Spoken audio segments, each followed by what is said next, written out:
Strength is not about becoming hard. A stone is hard, but it can be shattered. Water is soft, yet it carves valleys and mountains. To stop being a soft woman does not mean to abandon compassion. It means to cultivate softness with spine, compassion with clarity, and love with boundaries. This balance is where fearlessness is born. Strength is often misunderstood. Many people believe that softness is weakness, that to be gentle, kind, or sensitive means you will be taken advantage of, dismissed, or overlooked. Yet the truth is far more complex. There is a vast difference between being soft without grounding and being soft with awareness.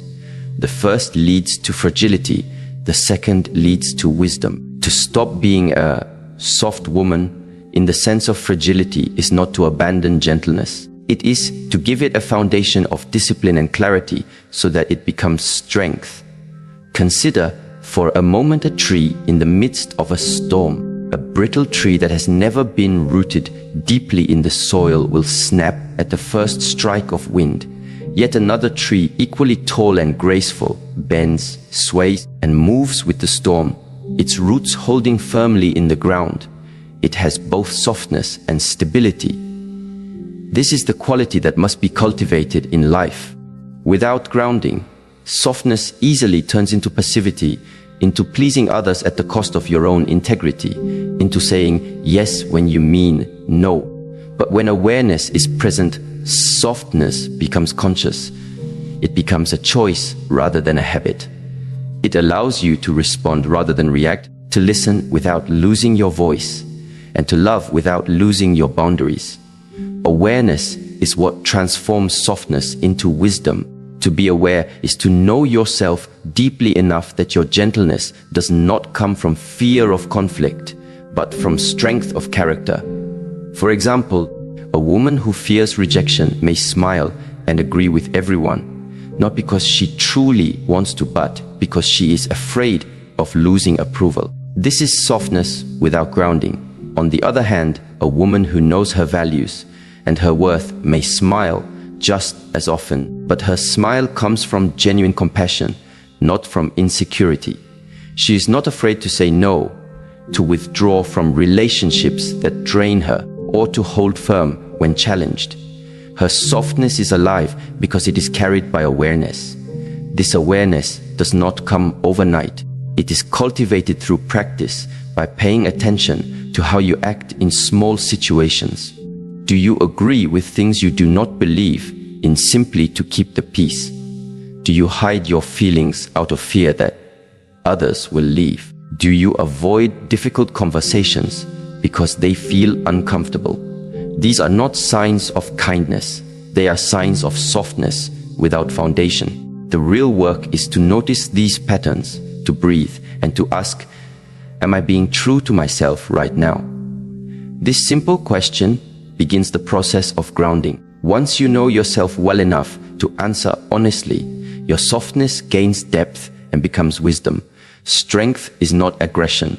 It is stability. Many people confuse strength with hardness, with being loud, dominant, or controlling. Yet the strongest presence is often the quietest one in the room. Think of someone who does not need to shout to be heard. Their calmness commands attention because they are stable within themselves. In relationships, this is transformative. Stability means you do not collapse under criticism, nor do you inflate under praise. You remain steady. It allows you to be a reliable partner, a trusted friend, and a respected presence, because others can sense that your emotional state is not at the mercy of every passing wind. Calmness in crisis is perhaps the highest expression of courage. Anyone can remain steady when life is easy, but when conflict arises, when a loved one is angry, when a relationship feels strained, this is when true strength is revealed. Imagine a heated argument between partners. One raises their voice, emotions flare, and the instinct is to retaliate or defend. If both give in to this impulse, the situation escalates into chaos. But if one chooses stability, if one takes a deep breath, remains calm, and speaks from clarity, the entire dynamic shifts. This is not passivity, for it takes immense courage to remain centered.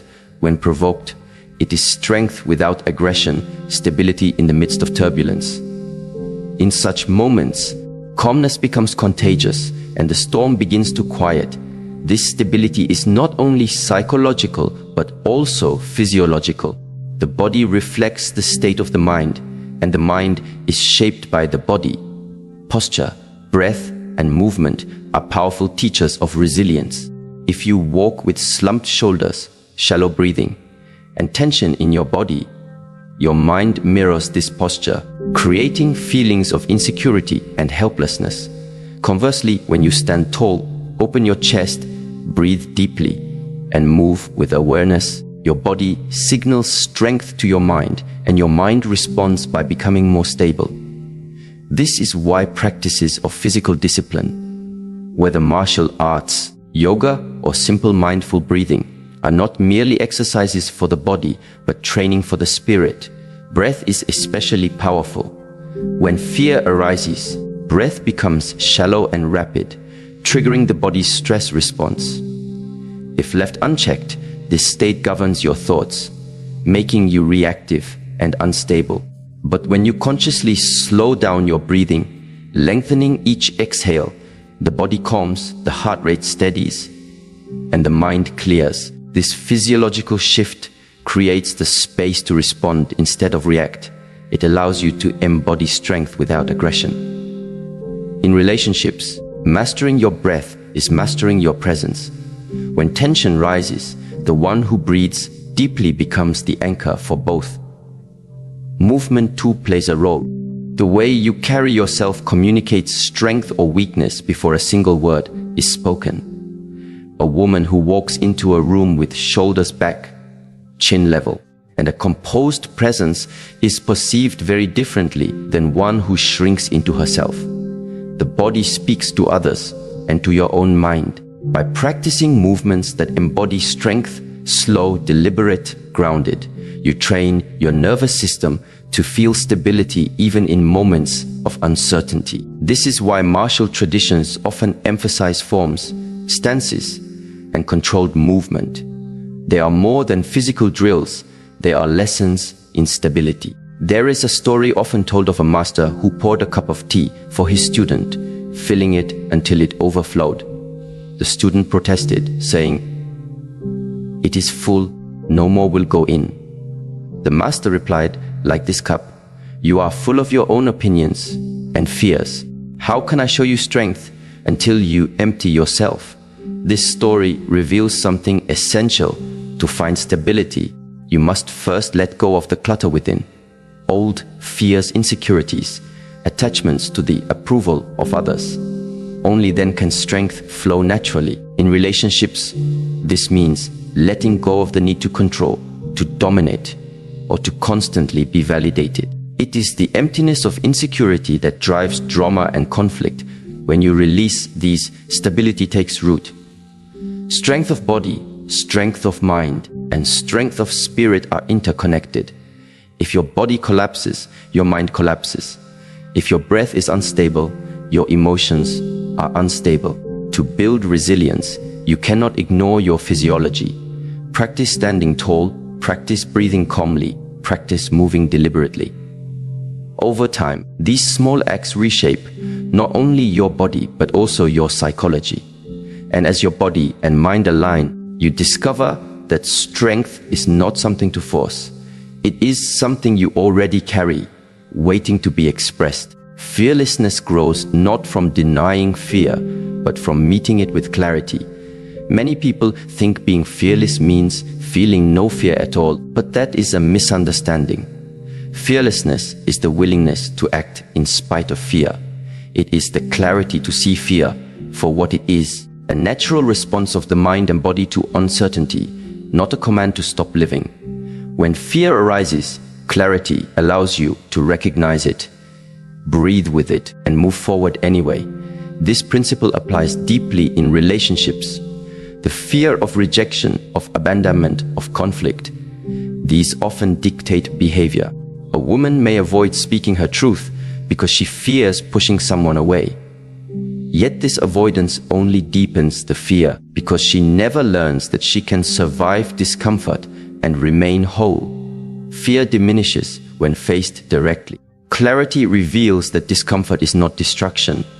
And in this revelation, fear begins to lose its power. Take the example of someone who avoids confrontation in love. Every time she remains silent, fear grows stronger. The relationship becomes unbalanced because one voice dominates while the other hides. But the first time she chooses clarity, speaks her truth calmly, breath steady, body upright, fear is met and reduced. Perhaps the conversation is not easy, but she learns that she can withstand it. This experience changes her relationship with fear. She no longer needs to avoid it, for she has discovered that within herself is the strength to remain stable in its presence. This is the seed of fearlessness. Clarity comes from awareness and from training the body and mind to remain steady in discomfort. Fear is a wave. It rises, peaks, and falls. If you resist it, it controls you. If you allow it, breathe with it, and stay present, it passes, and you remain. Each time this happens, your confidence grows, and fear loses its grip. In this way, fearlessness is not an absence, but a relationship. It is how you choose to meet fear when it visits. And it always visits. The question is not whether you will feel fear, but whether you will meet it with clarity or collapse beneath it. Fear is one of the most natural experiences of being human, and yet it is also one of the most misunderstood. Many people treat fear as an enemy to be eradicated, something to suppress or deny. They tell themselves they are fearless because they refuse to acknowledge what frightens them. But deep down, avoidance only gives fear more power. Fearlessness is not about pretending fear does not exist. True courage is about clarity, seeing fear for what it is and choosing how to move in spite of it. To understand this fully, we must look not only at the psychology of fear, but also at its role in relationships, decisions, and personal growth. Imagine standing at the edge of a cliff, preparing to leap into deep water. Your body tenses, your breath quickens, your heart races. The fear is real. It is your nervous system trying to protect you from danger. Yet if you take a deep breath, observe the fear, and jump anyway, something changes. The fear dissolves the moment you act, and on the other side of the leap, exhilaration and confidence remain. This principle applies to much more than cliffs and water. It applies to every difficult conversation, every bold choice, every risk of opening your heart. Fear loses its grip when you see it clearly and step forward anyway. In relationships, fear often hides in subtler ways. The fear of rejection can make someone hold back their affection. The fear of abandonment can create clinging, suffocating behavior. The fear of conflict can silence a person when they should speak. All of these reactions weaken love because they are not grounded in truth, but in avoidance. Clarity means naming these fears, feeling them without judgment, and choosing to act from a deeper place. To say, I am afraid of losing you, but I will not betray myself to keep you, is an act of strength. To say, this conversation makes me uncomfortable, but I must speak my truth, is fearlessness in action. The fear is still present, but it no longer controls the outcome. There is a famous saying, feel the fear and do it anyway. It captures the essence of this practice. Denying fear keeps you small. Acknowledging it allows you to grow. When you face fear directly, your nervous system adapts. Each time you confront a fear and survive, your body and mind learn that you are capable. This rewires the way you relate to future challenges. Clarity in fear is not about the absence of emotion, but about directing your energy wisely. Instead of burning energy in avoidance, you use that same energy to take one step forward. Over time, this becomes your natural response. Fear arises, Clarity observes and action follows. Clarity is not only a mental practice, it is also embodied. When fear arises, the body constricts, the shoulders tighten, the breath shortens, the gaze narrows. This is the body's way of preparing for threat. Yet if you intervene by breathing deeply, loosening your body and lifting your gaze, your perception changes. The fear may still whisper, but your body no longer fuels its fire. In relationships, this shift is profound. Instead of shutting down or lashing out when fear appears, you remain open and steady. Your partner senses this, and instead of spiraling into conflict, both of you have the chance to communicate with honesty and calm. Clarity transforms fear into a teacher instead of a master, and this leads naturally into another principle: consistency outweighs intensity. Too often people believe transformation requires monumental, overwhelming effort. A total life overhaul, an extreme act of willpower, a sudden burst of discipline. They start strong with passion and urgency, only to burn out and return to their old patterns. Real change is not built on dramatic intensity. It is built on steady consistency, just as water shapes rock not through force, but through persistence. Your habits shape your life through repetition over time. Consider the way a relationship is built.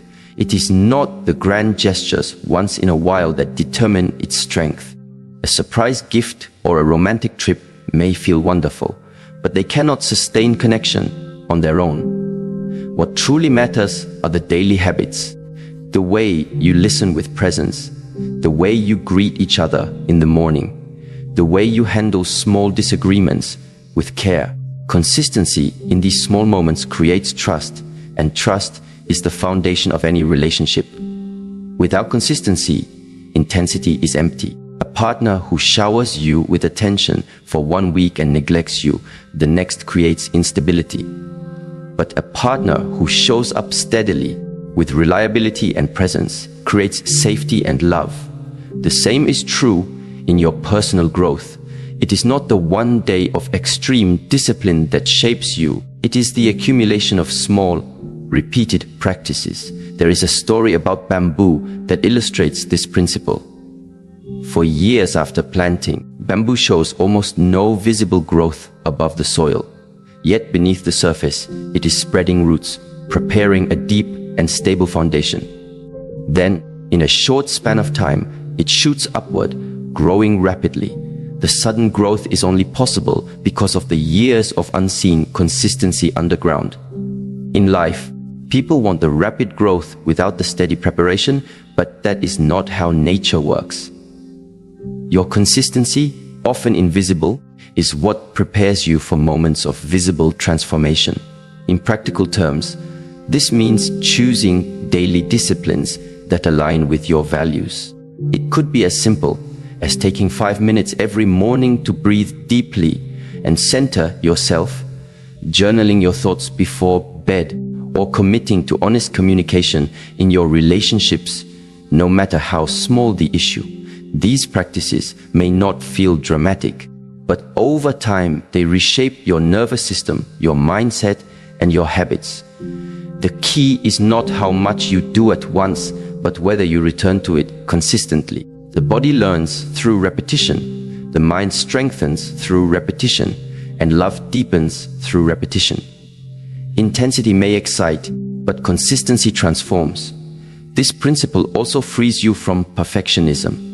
Many give up on new practices because they miss a day or two, believing the effort is wasted. But consistency is not perfection. It is returning again and again, even after setbacks. In relationships, this means apologizing and realigning after mistakes, not demanding perfection from yourself or your partner. In self-mastery, it means resuming your practice after a lapse, not abandoning it.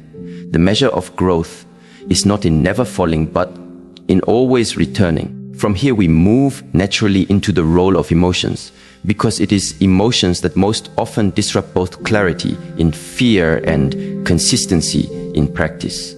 Emotions are powerful, and they are essential. They tell you when something matters, when you are connected, when you are in danger, or when you are safe. Yet many people mistake emotions for commands, allowing them to dictate behavior. To live this way is to be a puppet pulled by strings you do not control. Emotions are signals, not dictators. They must be felt, acknowledged, and then interpreted with awareness. Think of a fire alarm. When it rings, it signals that something may be wrong, but it does not tell you exactly what is burning. If you panic and run without looking, you may endanger yourself more. If you ignore it entirely, you may remain in danger without realizing. The wise response is to hear the alarm, check for the fire, and then act appropriately. Emotions function in the same way. Anger signals that a boundary has been crossed.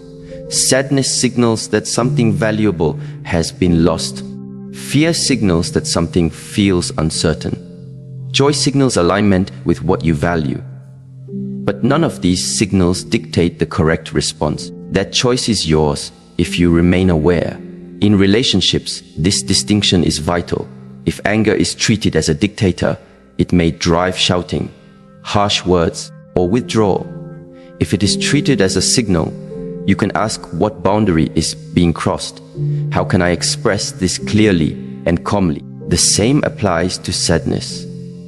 If it dictates your action, you may withdraw entirely from connection. But if you treat it as a signal, you recognize your need for comfort and healing, and you can ask for support without drowning in despair. By separating signal from reaction, you gain emotional discipline, which is one of the deepest forms of strength. This does not mean suppressing emotions. Suppression only pushes the signal deeper, where it festers and eventually explodes. It means acknowledging emotions fully, but choosing not to be ruled by them. For example, when jealousy arises in a relationship, the common reaction is either accusation or denial. But jealousy is a signal. It may point to insecurity within yourself, or it may point to a real imbalance in the relationship. If you pause, breathe, and look at the signal, you can respond wisely, either by strengthening your own self-worth or by addressing a boundary with your partner. The emotion is honored, but it does not dictate destructive behavior. There is wisdom in the saying, emotions are like visitors. Welcome them, but do not let them unpack and stay forever. This perspective allows you to live with compassion for yourself and others. When someone you love is angry, you see it as a signal rather than an attack, which opens the possibility for empathy and dialogue. When you are sad, you allow yourself to feel it, but you do not identify with it as your permanent reality. This balance gives you resilience because you are no longer at the mercy of every passing emotion. You feel deeply, but you remain free. Through clarity in fear, consistency in practice, and awareness of emotions as signals, life becomes a continuous process of growth and refinement. Fear no longer chains you, because you see it clearly. Transformation no longer depends on bursts of intensity, because you cultivate steady habits. Emotions no longer dictate your actions, because you learn to listen without obeying blindly. Each principle supports the other. Clarity strengthens consistency. Consistency builds emotional discipline, and emotional discipline deepens clarity. In relationships, these qualities are not abstract. They are felt by those around you. The more you embody them, the more you create trust, safety, and authenticity in every connection. Boundaries are one of the most misunderstood aspects of strength and relationships.